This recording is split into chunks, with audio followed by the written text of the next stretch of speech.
هاوکار گەنجێکی شاری هەولێرە و خاوەنی باخچەیەکی میوەجاتە لە ناحیەی قوشتەپا. لەنێو باخچەکەیدا وەک هیوایەتێک مریشک و کۆتر و چەند جۆرێکی دیکەی پەلەوەر بەخێو دەکات.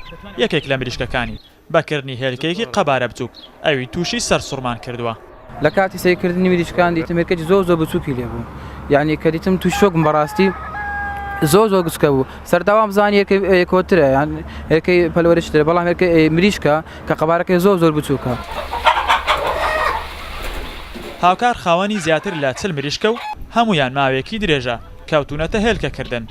بۆیە ئەو هێلکەی کە یەکێک لە مریشکەکانی کردوویەتی بەلای خاوەنەکەیەوە شتێکی ئاسایی نییە.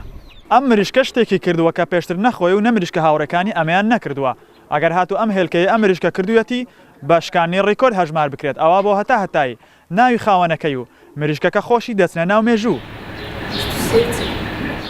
بۆ دڵنیابوون تیمێکی پسپۆر لە بواری پەلەوەر لە کۆلێژی کشتوکاڵی زانکۆی سەلاحەدین قەبارە و کێشی هێلکەکەیان پشکنی دەرکەوت.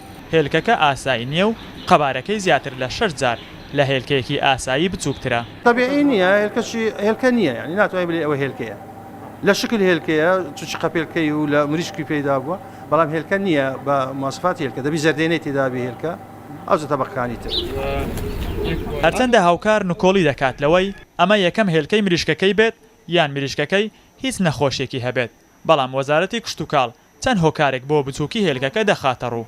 اعتماد دەکاتە سەر ئەوەی کەوا ئەم مریشکە تازە هاتی بیتە هێلکە و خواردنێکی باشی نەخواردبێ و لە بیدایەتەوە هێلکەیەکی بچووکە کاتن علاقەی هەیە بە جیهازی زاوزێ مریشکەکەەوە، بەڵام ئەوە بۆ جارێک ئەبێ یا دوو جارە بێ، دوای ئەوە مریشک دەسەکاتە هێلکەکردن.